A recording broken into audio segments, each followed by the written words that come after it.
그날 새벽 편의점 형광등이 갑자기 꺼졌을 때 나는 처음엔 그저 정전이라고만 생각했습니다. 3분 정도였을까요? 그 짧은 어둠 속에서 나는 평생 잊지 못할 목소리 하나를 들었습니다. 카운터 건너편 라면을 고르던 누군가가 낮게 중얼거렸습니다. 역시 여기도 그대로네. 그 말투, 그 억양, 그 목소리의 떨림까지. 나는 손에 쥔 바코드 리더기를 놓칠 뻔했습니다. 40년 전 목소리가 지금 내 귓가에 다시 들려온다는 게 믿기지 않았습니다. 불이 다시 켜졌을 때 나는 천천히 고개를 들었습니다. 그리고 그 사람과 눈이 마주쳤습니다. 서로 아무 말도 하지 않았지만 우리는 알고 있었습니다. 이 만남이 우연이 아니라는 것을. 이 새벽 편의점이라는 작은 공간 속에서 오래전 끊어졌던 인연의 실이 다시 한번 팽팽하게 당겨지고 있다는 것을 말입니다. 그 3분간의 어둠은 내가 지난 수십 년 동안 애써 외면해온 기억의 문을 다시 열어버렸습니다. 나는 이 편의점에서 새벽 알바를 시작한 지 2달째였습니다. 70을 넘긴 나이에 편의점 알바라니 자식들은 말렸지만 집에만 있으면 텔레비전만 보게 되고 잠도 제대로 오지 않았습니다. 건강검진에서 당뇨 수치가 높게 나온 뒤로 의사 선생님은 규칙적인 생활과 움직임이 필요하다고 했습니다. 그래서 근처 편의점에서 새벽 시간대 아르바이트생을 구한다는 공고를 보고 용기를 냈습니다. 점장은 처음엔 나이를 걱정했지만 일주일 정도 함께 일해본 뒤로는 오히려 만족해했습니다. 새벽 시간엔 손님이 많지 않았고 주로 하는 일은 진열대 정리, 유통기한 확인, 간단한 청소 정도였습니다. 가끔 택배 상자를 옮기는 일이 힘들 때도 있었지만 그래도 몸을 움직이니 잠도 잘 오고 식사도 규칙적으로 하게 되었습니다. 새벽 편의점은 묘한 공간이었습니다. 밤 11시부터 아침 7시까지 이 시간에 찾아오는 사람들에게는 저마다의 사연이 있었습니다. 야간 근무를 마치고 돌아가는 젊은 간호사, 아침 출근 전에 도시락을 사가는 청소 노동자, 술에 취해 비틀거리며 삼각김밥을 집어드는 중년 남자, 시험 공부를 하다가 커피를 사러 오는 학생들, 모두가 저마다의 이유로 이 밝은 공간 속으로 들어왔다가 다시 어둠 속으로 사라졌습니다.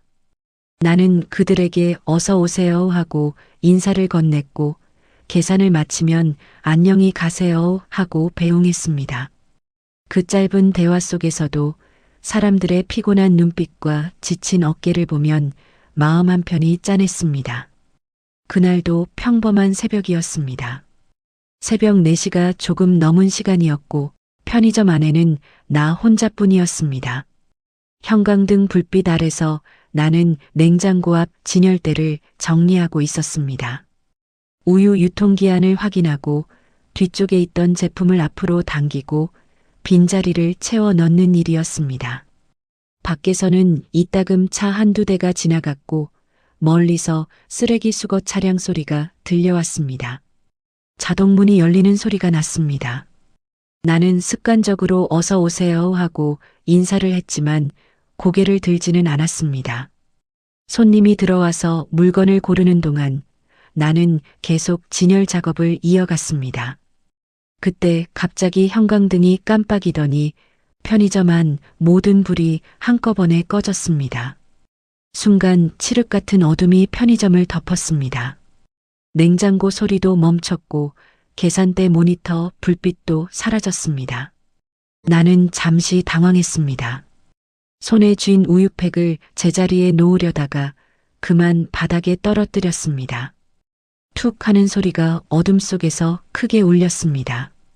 밖에서 희미하게 들어오는 가로등 빛만이 편의점 유리창 너머로 겨우 스며들었습니다. 눈이 어둠에 적응하기 전까지 나는 아무것도 보이지 않았습니다. 그런데 바로 그 순간이었습니다. 라면 코너 쪽에서 누군가 낮게 중얼거렸습니다. 역시 여기도 그대로네. 그 목소리를 듣는 순간 나는 온몸이 굳어버렸습니다. 40년이라는 시간이 한순간에 사라지고 젊은 시절 공장, 야간 근무를 서던 그때로 되돌아간 것 같았습니다. 그 목소리는 내가 평생 잊지 못했던 사람, 아니 잊으려고 애썼지만 완전히 지울 수 없었던 사람의 목소리였습니다. 함께 공장에서 일하던 동료, 밤샘 근무를 할 때면 늘 옆자리에 있던 친구, 서로의 꿈을 나누고 힘들 때 의지했던 사람.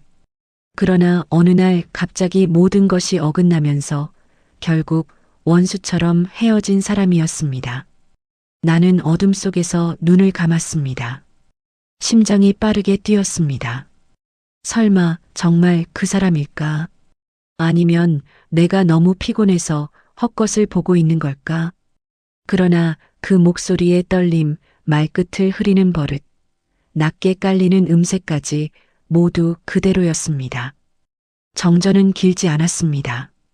3분쯤 지났을까 갑자기 형광등이 다시 켜지면서 편의점 안이 환해졌습니다.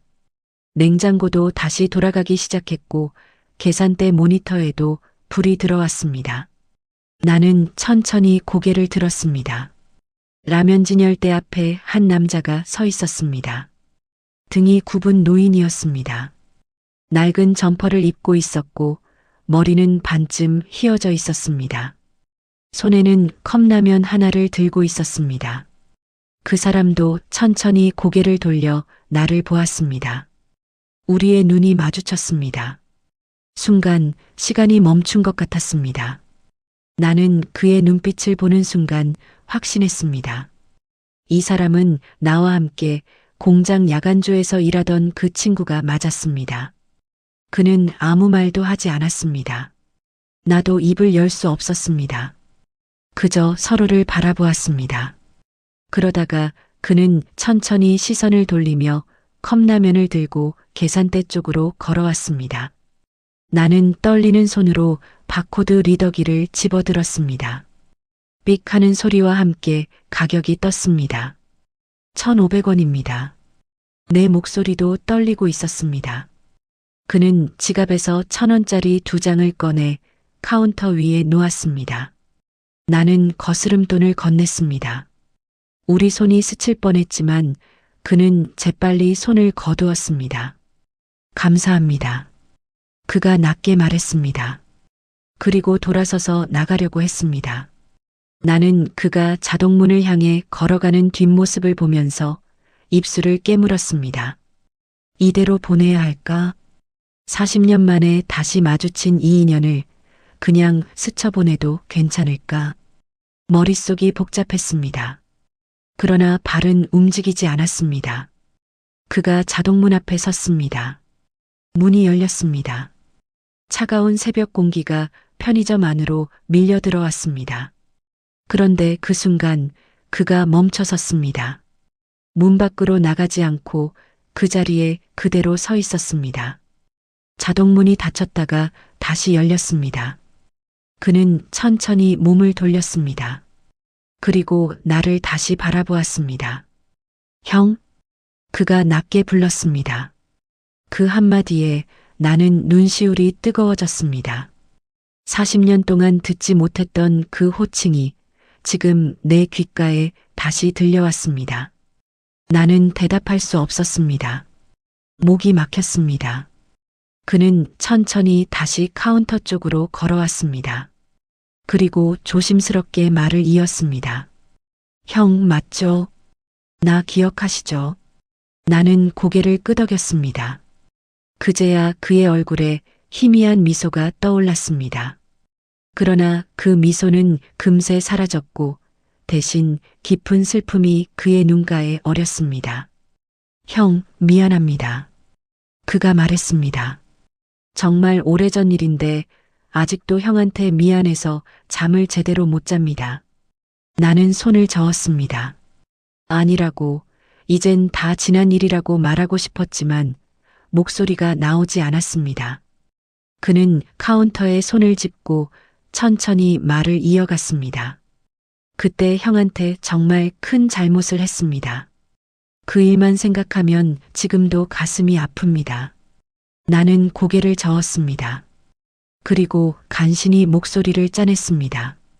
아니야. 나도 미안해. 그 말을 듣고 그는 눈을 감았습니다. 두 사람 모두 한참 동안 아무 말도 하지 못했습니다. 새벽 편의점 형광등 불빛 아래 70이 넘은 두 노인이 말없이 서 있었습니다. 밖에서는 신문 배달 오토바이 소리가 지나갔고 어디선가 개 짖는 소리가 들려왔습니다. 세상은 계속 돌아가고 있었지만 우리 둘만 시간이 멈춘 것 같았습니다. 형, 나 요즘 이 근처 쪽방촌에 삽니다. 그가 조용히 말했습니다.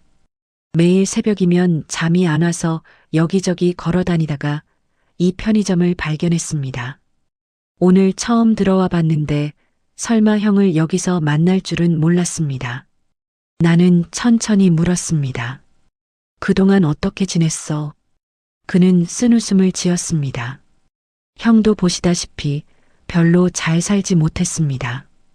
이것저것 해봤지만 다 안 됐고 가족도 다 떠나갔고 지금은 혼자 기초수급비 받으면서 겨우 살고 있습니다. 그의 말을 듣는 동안 나는 40년 전 그날이 떠올랐습니다. 우리가 함께 일하던 공장, 그때 우리는 한창 젊었고 미래를 꿈꾸고 있었습니다. 그는 나보다 3살 아래였지만 형님이라고 부르며 따랐습니다. 우리는 야간조에서 함께 일했습니다.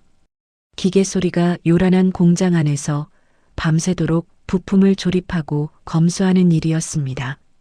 힘들었지만 젊었기에 견딜 수 있었습니다.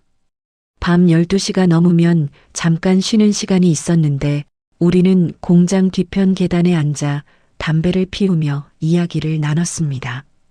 그는 늘 말했습니다.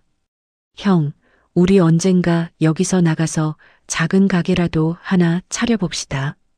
이렇게 평생 남의 공장에서 일할 순 없잖아요. 나도 같은 꿈을 꾸고 있었습니다. 그래서 우리는 월급을 조금씩 모으기로 약속했습니다. 술도 끊고 담배도 줄이고 외식도 하지 않으면서 저축을 했습니다. 2년 정도 지났을까 우리는 목돈을 모았습니다. 그리고 공장 근처에 작은 철물점 하나를 임대했습니다. 이름도 함께 지었습니다. 형제철물. 간판을 달던 날 우리는 서로 어깨동무를 하고 사진을 찍었습니다. 그 사진은 아직도 내 오래된 앨범 어딘가에 남아있을 것입니다. 가게를 연 첫 해는 괜찮았습니다. 동네 사람들도 찾아와 주었고 공사 현장에 자재를 납품하는 일도 생겼습니다. 우리는 아침 일찍 가게 문을 열고 밤늦게까지 일했습니다. 힘들었지만 행복했습니다. 내 가게를 가졌다는 자부심이 있었고 믿을 수 있는 동료와 함께한다는 든든함이 있었습니다. 그러나 2년째부터 조금씩 어긋나기 시작했습니다. 현장 납품 대금이 제때 들어오지 않았습니다. 외상으로 물건을 내준 곳에서 돈을 떼먹고 사라졌습니다. 재고는 쌓여갔고 월세는 밀렸습니다. 우리는 각자 은행에서 대출을 받아 가게를 유지했습니다. 그러나 빚은 눈덩이처럼 불어났고 이자는 매달 목을 조여왔습니다. 처음에는 서로 의지하며 버텼지만 시간이 지나면서 우리 사이에도 금이 가기 시작했습니다. 나는 그에게 물었습니다. 이번 달 대출이자는 넣었어. 그는 고개를 숙였습니다. 형, 미안한데 이번 달은 좀 어려워요. 애가 아파서 병원비가 많이 나갔습니다. 나는 화를 참으려 했지만 목소리가 높아졌습니다. 그래도 약속은 지켜야지. 내가 혼자 다 감당할 순 없어. 그날 이후로 우리는 점점 말을 아꼈습니다. 서로 눈을 마주치지 않으려 했고 가게 안에서도 각자 다른 공간에서 일했습니다. 어느 날 은행에서 독촉 전화가 왔습니다. 대출금을 갚지 않으면 법적 조치를 취하겠다는 내용이었습니다. 나는 그를 불러 세웠습니다. 우리 이제 정리합시다. 더 이상은 못하겠어. 그는 놀란 얼굴로 나를 보았습니다. 형, 조금만 더 버텨봅시다. 곧 좋아질 겁니다. 나는 고개를 저었습니다. 안 돼. 나 더 이상 빚 못 짊어져. 그의 얼굴이 창백해졌습니다. 형, 그럼 나는 어떻게 합니까? 나도 대출금이 있는데. 나는 차갑게 말했습니다. 그건 내가 알아서 해. 나는 내 몫만 책임질게. 그날 밤 우리는 크게 다퉜습니다. 가게 한가운데서 고함을 질렀고 서로를 비난했습니다. 나는 그가 돈 관리를 제대로 하지 않았다고 했고 그는 내가 너무 이기적이라고 쏟아냈습니다. 결국 우리는 가게 문을 닫기로 했습니다. 남은 재고를 헐값에 처분하고 보증금으로 빚 일부를 갚았습니다. 그러나 각자가 진 대출금은 각자 책임지기로 했습니다. 마지막 날 간판을 떼어내던 순간 나는 눈물이 났습니다. 그러나 그 옆에 서 있던 그를 쳐다볼 수 없었습니다. 우리는 서로에게 한마디도 하지 않은 채 헤어졌습니다. 그 뒤로 40년 동안 나는 그를 다시 만나지 못했습니다. 그 뒤 나는 여기저기서 일용직일을 했습니다. 건설 현장에서 자비를 하기도 했고 경비일도 했습니다. 빚을 갚는 데만 10년이 걸렸습니다. 아내는 묵묵히 참아주었고 아이들은 어려운 집안 형편 속에서도 잘 자라주었습니다. 세월이 흐르면서 나는 그 일을 잊으려고 애썼습니다. 그러나 완전히 지울 수는 없었습니다. 가끔 꿈속에서 그를 만났고 깨어나면 가슴 한편이 무거웠습니다. 나는 늘 생각했습니다. 그때 좀 더 참았더라면 어땠을까? 그가 힘들다고 했을 때 조금만 더 기다려줬더라면 어땠을까? 그러나 시간은 되돌릴 수 없었고 그는 내 삶에서 사라진 사람이 되어버렸습니다. 그런데 40년이 흐른 지금 새벽 편의점이라는 작은 공간 속에서 우리는 다시 만났습니다. 그도 나처럼 늙었고 힘든 세월을 살아온 흔적이 얼굴 가득했습니다. 나는 그에게 물었습니다. 그동안 정말 힘들었구나. 그는 고개를 끄덕였습니다. 형도 많이 고생하셨죠. 나도 고개를 끄덕였습니다. 우리는 잠시 말이 없었습니다. 그러다가 그가 조용히 말했습니다. 형, 사실 저 몇 년 전부터 형을 찾아다녔습니다. 죽기 전에 꼭 한번 만나서 사과하고 싶었습니다. 그런데 연락처도 모르고 어디 사는지도 몰라서 찾을 수가 없었습니다. 나는 가슴이 먹먹해졌습니다. 나도 가끔 내 생각을 했어. 미안했어. 그가 고개를 저었습니다. 아닙니다, 형. 잘못은 제가 더 많이 했습니다. 그때 제가 돈 관리를 제대로 못해서 형한테 피해를 줬습니다. 나는 손을 내저었습니다. 아니야, 나도 너무 급하게 정리하자고 했어. 조금만 더 참았으면 좋았을 텐데. 우리는 서로를 위로했습니다. 40년 동안 쌓인 미안함과 후회가 그 짧은 대화 속에 모두 담겨 있었습니다. 그날 이후로 그는 매일 새벽 편의점에 들렀습니다. 처음엔 컵라면 하나만 사가더니 나중엔 그냥 들러서 카운터 앞에 앉아 이야기를 나눴습니다. 손님이 없는 시간에 우리는 지난 세월 이야기를 꺼냈습니다. 그는 가게 문을 닫은 뒤 이런저런 사업을 해봤지만 모두 실패했다고 했습니다. 빚은 계속 늘어났고 결국 아내와도 헤어졌다고 했습니다. 아이들과도 연락이 끊긴 지 오래되었다고 했습니다. 혼자 남아서 여기저기 떠돌다가 지금은 쪽방에서 기초생활수급비로 근근히 살아간다고 했습니다. 나는 그의 이야기를 들으면서 가슴이 아팠습니다. 내가 그때 조금만 더 참았더라면 이 사람의 인생이 이렇게까지 무너지지는 않았을까 하는 생각이 들었습니다. 그러나 그는 오히려 나를 위로했습니다. 형, 그건 형 잘못이 아닙니다. 제가 그 뒤로 잘못된 선택을 많이 했습니다. 형한테 책임 떠넘기지 마세요. 나는 눈시울이 뜨거워졌습니다. 이 사람은 아직도 나를 형이라고 부르며 나를 배려하고 있었습니다. 나는 그에게 말했습니다. 앞으로 새벽마다 여기 들러 커피라도 한 잔씩 마시면서 이야기하자.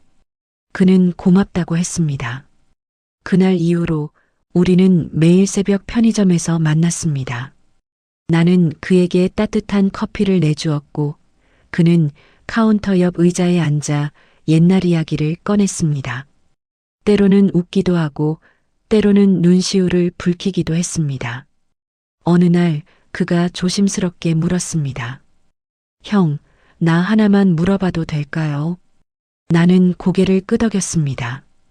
그때 형은 나를 정말 미워했습니까? 나는 잠시 멈칫했습니다. 그리고 천천히 대답했습니다. 미워했어. 한동안은 정말 미웠어. 그런데 시간이 지나면서 미움보다는 미안함이 더 컸어. 내가 너무 급하게 굴었구나 싶었어. 그는 고개를 숙였습니다. 저도 형을 미워했습니다. 그런데 지금 생각해보니 형도 그때 많이 힘드셨을 것 같습니다. 우리는 서로를 바라보았습니다. 그리고 조용히 웃었습니다. 40년이라는 세월이 흘러 이제야 우리는 서로를 이해할 수 있게 되었습니다. 요즘 나는 새벽 편의점 일이 기다려집니다. 그를 만날 수 있기 때문입니다. 우리는 이제 형제처럼 편하게 이야기합니다. 그가 몸이 안 좋다고 하면 내가 약국에서 약을 사다 주기도 하고 내가 허리가 아프다고 하면 그가 파스를 사오기도 합니다. 40년 전에 우리가 꿈꿨던 형제 철물은 사라졌지만 이 새벽 편의점 안에서 우리는 다시 형제가 되었습니다. 지난주에 그가 말했습니다. 형, 나 요즘 잠이 잘 옵니다. 형 만난 뒤로 마음이 편해졌습니다. 나도 그랬습니다. 40년 동안 가슴 한편에 무겁게 자리 잡고 있던 짐이 조금씩 가벼워지는 것 같았습니다. 얼마 전 나는 절에 다녀왔습니다. 오랜만에 법당에 앉아 스님 법문을 들었습니다. 스님은 이렇게 말씀하셨습니다. 부처님께서는 원망을 원망으로 풀 수 없다고 하셨습니다. 원망은 오직 원망을 놓을 때 풀린다고 하셨습니다. 우리가 누군가를 미워하고 원망하는 동안 가장 고통받는 사람은 바로 그 미움을 품고 있는 나 자신입니다. 그 말씀을 듣는 순간 나는 눈물이 났습니다. 나는 40년 동안 그를 원망하면서 사실은 나 자신을 가장 괴롭히고 있었던 것입니다. 그 원망을 놓아내는 순간 비로소 나는 자유로워질 수 있었습니다. 모든 만남은 인연입니다. 좋은 인연도 있고 나쁜 인연도 있지만 모든 인연은 우리에게 무언가를 가르쳐 주기 위해 찾아옵니다. 나는 그와의 만남이 나에게 무엇을 가르쳐 주었는지 이제야 알 것 같습니다. 함께 꿈을 꾸는 것도 중요하지만 그 꿈이 무너졌을 때 서로를 어떻게 대하는지가 더 중요하다는 것을 배웠습니다. 미움과 원망을 품고 사는 것이 얼마나 나 자신을 아프게 하는지도 알았습니다. 그리고 늦었다고 생각할 때가 가장 빠르다는 것도 깨달았습니다. 70이 넘어서 다시 만났지만 우리는 이제라도 서로에게 미안함을 전하고 용서를 구할 수 있었습니다. 과거는 이미 지나갔고 미래는 아직 오지 않았으니 오직 지금 이 순간만이 우리가 살 수 있는 시간입니다. 나는 더 이상 40년 전 그날을 후회하지 않으려고 합니다.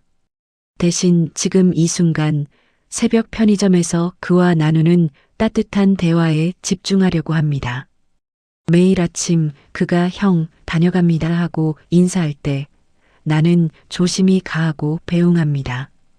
그 짧은 인사 속에 우리는 40년 전에 하지 못했던 모든 말을 담고 있습니다. 마음 선방은 오랜 세월 마음속에 응어리를 품고 살아온 어르신들과 함께하고 싶습니다. 혹시 지금도 누군가를 미워하고 계십니까? 혹시 과거의 어떤 일 때문에 잠을 설치고 계십니까? 그것은 상대를 아프게 하는 것이 아니라 나 자신을 가장 괴롭히는 것입니다. 오늘 이야기가 마음에 남으셨다면 다른 어르신들께도 이 위로가 전해지도록 구독으로 함께 해주시기를 부탁드립니다. 어르신들의 구독이 더 많은 분들에게 평안을 전하는 힘이 됩니다. 오늘도 따뜻한 하루 보내시길 바랍니다. 고맙습니다.